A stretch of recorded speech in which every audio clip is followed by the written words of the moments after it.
Je vais vous expliquer pourquoi imiter le porno peut avoir des effets très négatifs sur votre vie sexuelle, car ça peut faire chuter la libido des femmes. Je vais donc vous expliquer 6 points que les femmes n'aiment pas en général dans le sexe et dont malheureusement beaucoup d'hommes n'ont pas conscience. Les problèmes de libido touchent beaucoup de femmes, ce qui crée des tensions dans les relations, parfois très graves puisque ça peut même mener à des séparations et à des familles brisées. Alors prenez ces quelques minutes pour bien comprendre ce qui se joue dans l'intimité, car bien souvent le vrai coupable ce n'est ni la femme, ni l'homme, mais le porno, et je vais donc vous expliquer pourquoi. Alors il ne s'agit pas ici de juger le porno pour savoir si c'est bien ou mal, ce n'est pas du tout le sujet, mais plutôt de partager avec vous une perception du sexe d'un point de vue féminin. Et pour commencer, j'aimerais vous poser cette question toute simple, est-ce que vous savez ce que signifie le mot porno? C'est un mot qu'on utilise beaucoup, la pornographie, mais finalement très peu de gens savent ce que ça veut dire vraiment. Alors ça vient du grec ancien, du mot pornographia, qui signifie représentation des prostituées. Le mot porn signifie prostituée et le mot graphie signifie écriture. Donc en gros le porno c'est la représentation de la prostitution. Donc la première chose à comprendre c'est que le porno représente une forme de sexualité très spécifique, inspirée de la prostitution, créée par les hommes pour les hommes, mais ce n'est absolument pas la sexualité de manière générale et vous allez comprendre pourquoi. Avant Internet, la sexualité était cachée. Elle se passait dans des chambres fermées que personne ne voyait, avec différentes manières de faire l'amour. Mais depuis quelques années, c'est comme si la fenêtre d'Internet avait ouvert les fenêtres de ces chambres pour voir les gens à l'intérieur. Et la pornographie, c'est l'une de ces chambres. C'est comme si on avait mis des caméras sur le monde de la prostitution pour révéler au grand jour les fantasmes masculins sous toutes leurs formes. Le souci, c'est qu'on en a fait une norme. C'est un peu comme si on nous disait « Eh, regardez, le sexe c'est ça, c'est comme ça qu'il faut faire ». Et c'est là que ça pose un gros problème, car ça peut devenir une nouvelle forme de manipulation qui vient inconsciemment contrôler la sexualité des gens, et notamment des femmes, pour leur dire ce qu'elles doivent faire. Penser que le porno c'est la sexualité, c'est un peu comme penser que le McDo c'est la nourriture, c'est extrêmement réducteur. Et c'est pourquoi ça affaiblit beaucoup la qualité des rapports sexuels. Parce qu'on passe à côté de plein d'autres saveurs et de tout ce qui se passait dans les autres chambres. Avec une sexualité plus classique, du sexe plus romantique, du sexe tantrique, du sexe dans le noir, du slow sex, du sexe animal, du sexe organique, du massage érotique, du sexe sans pénétration, etc. Donc si le porno reste à sa place, c'est-à-dire un film pour adultes pour s'exciter de temps en temps, ce qui peut tout à fait plaire à beaucoup de femmes bien sûr, c'est très bien. Mais si ça devient la norme et le seul modèle sexuel, ça va créer de grosses tensions entre les hommes et les femmes, ce qui est évidemment très triste, puisque tout le monde aspire au fond à plus d'harmonie sexuelle. Je vais donc vous expliquer maintenant les 6 problèmes principaux qu'on entend dans les consultations et qui font chuter la libido féminine. Le premier point, c'est le stress. Le fait que le porno soit devenu un modèle crée beaucoup de pression car ça met des sortes de standards à atteindre. Avant Internet, quand on se retrouvait dans l'intimité d'une chambre, il pouvait y avoir une légère appréhension, par peur de ne pas plaire, mais ça s'arrêtait là. Il n'y avait pas cette comparaison visible ni de modèle à suivre pour être un bon coup. Aujourd'hui, tout le monde veut tellement assurer aux lignes et correspondre à ce qu'on voit dans le porno que les corps sont complètement stressés de peur de ne pas être à la hauteur. Or, s'il y a une chose qui est absolument antinomique avec le plaisir sexuel, c'est bien le stress. Ça crée dans le corps de véritables modifications physiologiques qui bloquent concrètement le désir. Le stress est responsable de la majorité des pannes sexuelles chez les hommes et des pertes de libido chez les femmes. Mes patientes m'expliquent qu'elles ressentent certaines attentes de la part de leur partenaire qui voudraient qu'elles fassent telle ou telle pratique, qu'elles se lâchent plus au lit, qu'elles s'épilent, qu'elles atteignent absolument l'orgasme alors que beaucoup de femmes n'y arrivent pas, ce qui leur met la pression. Et ça se traduit dans le corps par une sensation de fatigue, une sorte de flemme sexuelle comme je l'appelle, mais c'est en fait du stress en mode inhibition. Le côté très vicieux du porno, c'est qu'il fait croire aux hommes que c'est la norme, et donc certains hommes voudraient que ça se passe comme ça dans leur chambre. Et si ça n'est pas le cas, ils ressentent de la frustration, ce qui crée des tensions dans la relation. Mais il faut bien comprendre que le porno est fait par des actrices qui jouent des rôles parce qu'elles sont payées pour ça. Elles ne le font pas gratuitement. Alors bien sûr, il existe de nombreuses femmes qui sont décomplexées, qui sont libres sexuellement et qui peuvent adorer jouer les stars du porno et y prendre beaucoup de plaisir. Mais ça n'est absolument pas la majorité des femmes. Donc on ne peut pas demander aux femmes lambda, si j'ose dire, de faire la même chose que des professionnels du sexe, surtout si elles n'en ont pas envie. Donc la clé pour améliorer vos rapports sexuels, c'est d'éviter toute pression. Car si la femme est stressée, son cerveau ne pourra pas lâcher prise, donc non seulement elle ne pourra pas jouir, mais en plus elle perdra peu à peu sa libido. Mon premier conseil, c'est donc d'oublier un peu le porno pour profiter de ce que vous avez dans la vraie vie, en acceptant qu'on ne puisse pas tout avoir, qu'il faut lâcher les attentes irréalistes et que chacun a des défauts et qu'il faut mutuellement les accepter. Mon deuxième conseil, c'est d'enlever toute idée d'objectif. Pourquoi? Eh bien parce que si on a un objectif comme celui de devoir absolument atteindre l'orgasme, ça signifie également qu'il y a un potentiel échec. Et c'est ce qui met la pression. Inconsciemment, on a peur de ne pas y arriver, peur de ne pas être à la hauteur. Et la peur n'est pas du tout la bonne énergie au niveau du sexe. Donc au lieu de voir le sexe comme une performance, essayez plutôt de le voir simplement comme un moment d'échange, comme quand on partage un repas. Il n'y a aucun objectif à atteindre à part celui de savourer, de déguster et d'arrêter quand on n'a plus faim. Il faut toujours garder en tête que le sexe doit être agréable, joyeux, fun, surtout quand c'est transgressif ou pornographique. Le sexe est un peu le jeu des adultes, donc il doit toujours y avoir cet aspect du jeu où justement il n'y a pas d'enjeu. On s'amuse, on se fait du bien, mais il n'y a rien à prouver. La deuxième chose que les femmes détestent, c'est le côté mécanique du sexe dont se plaignent beaucoup de mes patientes.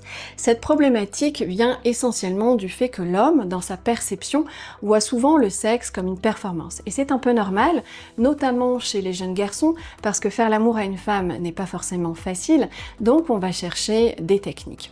Mais le fait d'associer le sexe à une sorte de performance, ça donne une dimension un peu sportive qu'on voit bien dans le porno, avec des corps musclés, des positions physiques, du sexe dynamique, des mouvements de va-et-vient un peu musculaires. Et bien quelque part, cette manière de faire l'amour, ça fatigue les femmes. Et même si elles adorent faire l'amour, elles n'ont pas forcément envie, après une journée de travail et la charge des enfants, de devoir performer au lit. On peut adorer le sport, mais avoir la flemme d'aller à la salle de gym, eh bien c'est un peu ce qui se passe. Ce côté performatif du porno crée cette sorte de flemme sexuelle chez les femmes qui fait chuter la libido. Le deuxième problème, c'est que le sexe fait de manière trop mécanique entraîne souvent des douleurs. C'est l'une des premières causes de consultation.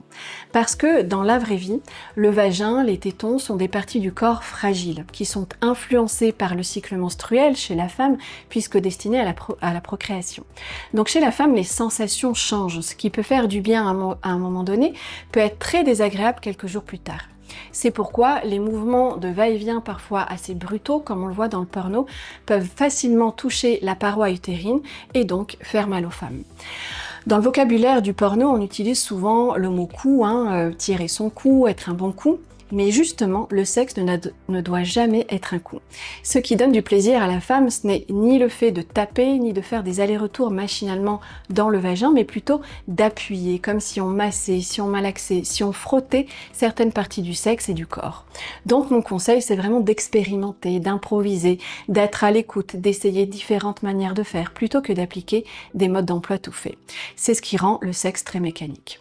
Testez par exemple le fait de rester un peu plus dans le vagin, comme si vous massiez l'intérieur sans forcément faire toujours des allers-retours, avec plutôt des gestes circulaires, ce qu'on ne voit jamais dans la pornographie. Et bien sûr, si l'aspect technique du sexe vous intéresse, je vous invite à vous intéresser à d'autres techniques que celles véhiculées dans le porno, comme les techniques tantriques, le slow sex, ou des techniques taoïstes comme le kung-fu du sexe par exemple, qui permettent de créer une forte connexion avec la femme et donc d'activer beaucoup plus facilement son excitation. Le troisième point dont se plaignent beaucoup les femmes, c'est justement le manque de connexion.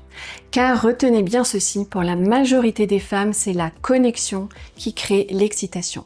Pour les hommes, c'est souvent différent car ils se connectent avant tout au corps. Ils ont envie de toucher, de pénétrer, de ressentir un corps. Donc il suffit souvent qu'ils voient une partie corporelle ou même simplement qu'ils y pensent pour que ça enclenche le désir. Mais pour la plupart des femmes, ça ne marche pas comme ça. Ce qui crée l'envie, c'est cette connexion intime avec une autre personne, que ce soit avec son mari ou avec un amant d'une nuit.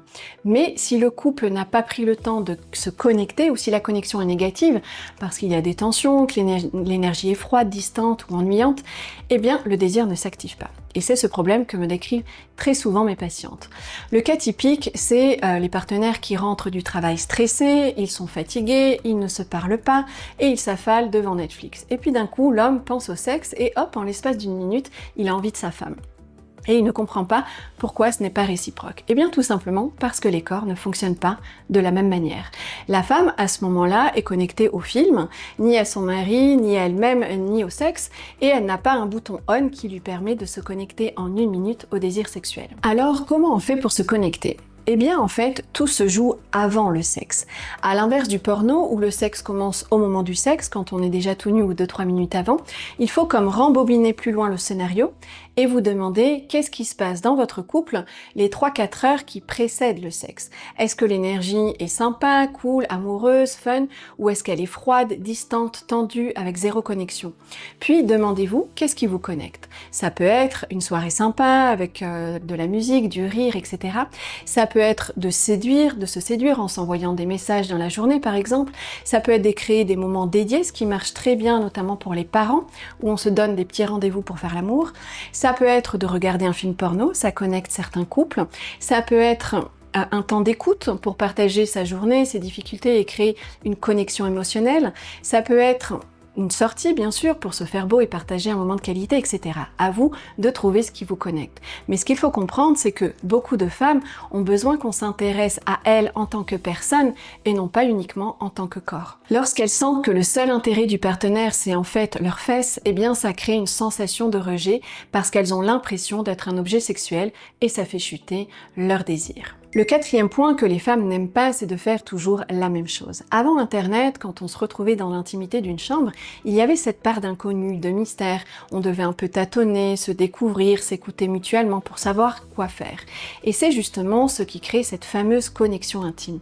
Or, le porno a quelque part tué cette part de mystère, et mes patientes me le répètent souvent, elles s'ennuient au lit parce que c'est toujours la même chose. Elles savent exactement ce qui va se passer. C'est un peu comme aller au restaurant en sachant à l'avance ce qu'on va manger. Ça perd complètement de sa saveur puisque ce qui est excitant, c'est justement la découverte du menu, le fait d'avoir le choix et de goûter différents plats. Il faut plutôt penser le sexe comme un buffet ou un plat de mezze avec différentes choses à déguster plutôt qu'un menu avec un ordre précis. Mon conseil, c'est donc d'éviter de suivre les modèles pornographiques qui se déroulent presque toujours dans le même ordre, préliminaire, pénétration, éjaculation, et de varier un peu.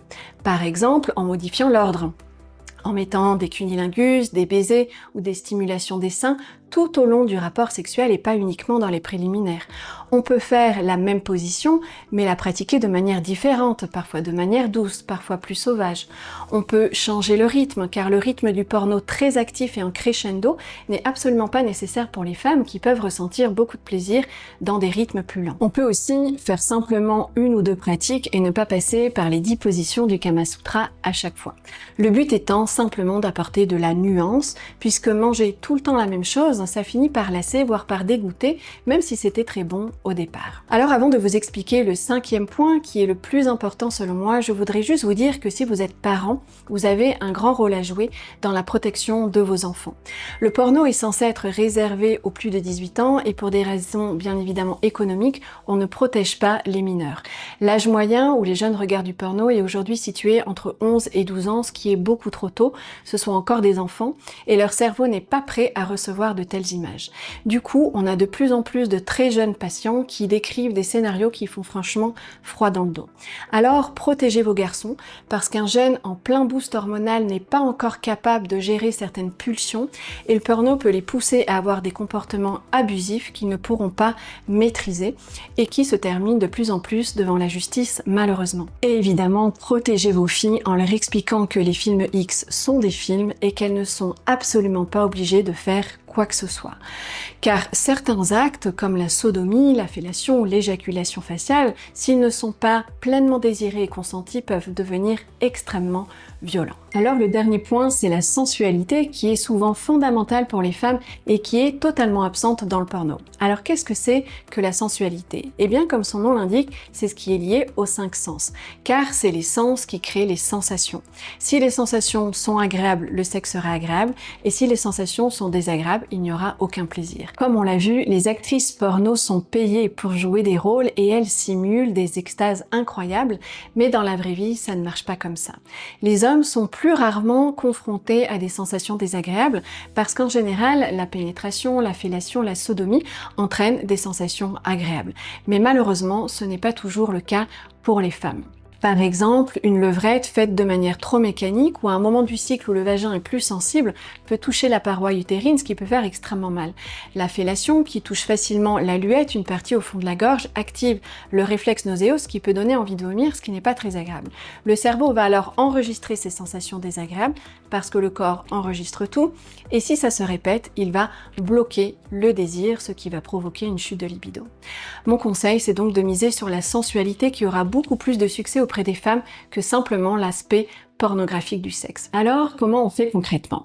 Le premier sens essentiel dans le sexe est évidemment le toucher. Dans le porno, le contact se réduit souvent au fait de toucher le clitoris et les tétons et de tenir la femme de manière assez ferme, par exemple en faisant des allers-retours avec ses hanches ou en tenant sa tête dans la fellation, ce qui peut être très désagréable.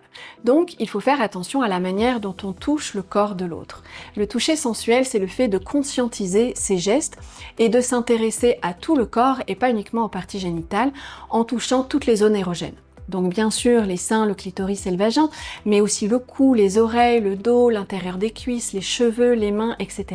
Et bien sûr d'apprendre à les toucher de la manière qui plaît à l'autre, pour que ce ne soit ni trop fort ni trop léger, puisque chaque corps est évidemment différent. Il y a plein de manières de toucher, hein. On peut embrasser, caresser, titiller, mordiller, faire des papouilles, griffer légèrement, etc. C'est à vous d'expérimenter. Pour le sens de l'odorat, la sensualité, c'est de prendre en compte l'importance des odeurs, car les femmes sont souvent plus sensibles aux humeurs corporelles. Donc il faut faire mutuellement attention à l'hygiène, à l'espace, à son haleine, à la propreté de son sexe, etc. Pour le sens du goût, c'est évidemment de connaître les goûts de l'autre et de ne pas faire ce qui pourrait dégoûter l'autre. Au niveau du sens de la vue, qui est un sens qui est en général très excitant pour les hommes, il peut arriver que le fait d'être regardé soit à l'inverse assez bloquant pour les femmes. Il y a de la pudeur, hein, il faut bien se rendre compte que se tenir à quatre pattes les fesses écartées en pleine lumière, comme dans le porno, n'est pas évident pour toutes les femmes. Elles ont souvent honte de leur corps, trop gros, trop ceci ou trop cela, et les standards du porno rajoutent encore une pression. Là aussi, il faut bien comprendre que les corps parfaits, sans repousse de poils, sans cellulite, sans vergeture, dans la vraie vie, ça n'existe pas. Les actrices porno se maquillent, elles maquillent leur sexe, les vidéastes ont des lumières spécifiques, les monteurs ne prennent que les bonnes prises, etc. Bref, c'est un film. Donc, pour le sens de la vue, n'hésitez pas à tamiser un peu votre espace, par exemple avec 2-3 bougies, pour que la femme se sente plus tranquille, et ça contribue justement à créer une atmosphère plus sensuelle. Au niveau du sens de l'ouïe, ça concerne tout ce qu'on entend. Donc la sensualité, c'est le fait d'utiliser des paroles agréables à entendre, valorisantes, car ça crée une bonne énergie. Et bien sûr de faire attention aux mots crus du porno, pas toujours très respectueux à l'égard des femmes. Utiliser un langage bienveillant pour mettre la femme en confiance sera beaucoup plus efficace pour qu'elle puisse se sentir en sécurité et lâcher prise. Alors bien sûr, les femmes ont aussi un grand rôle à jouer dans le fait d'avoir des rapports sexuels agréables, ce n'est pas à l'homme de tout faire, donc la clé, c'est évidemment de communiquer. Vous pouvez partager cette vidéo dans votre couple pour essayer d'en discuter, de mieux vous comprendre, de vous écouter, pour trouver un juste milieu où chacun puisse être pleinement satisfait. Pour vous aider, vous pouvez télécharger un atelier offert dans lequel j'explique les 7 étapes indispensables pour atteindre l'orgasme. Je vous mets le lien dans le descriptif sous la vidéo. Et pour plus de conseils au quotidien, vous pouvez aussi vous abonner à mon compte Instagram. Les chutes de libido créent beaucoup de souffrance dans les couples et bien sûr, imiter le porno n'est pas la seule explication. Une autre raison est le fait que beaucoup de femmes, malheureusement, n'atteignent pas l'orgasme. Je vais vous expliquer pourquoi dans la prochaine vidéo. Un grand merci pour votre écoute et à bientôt.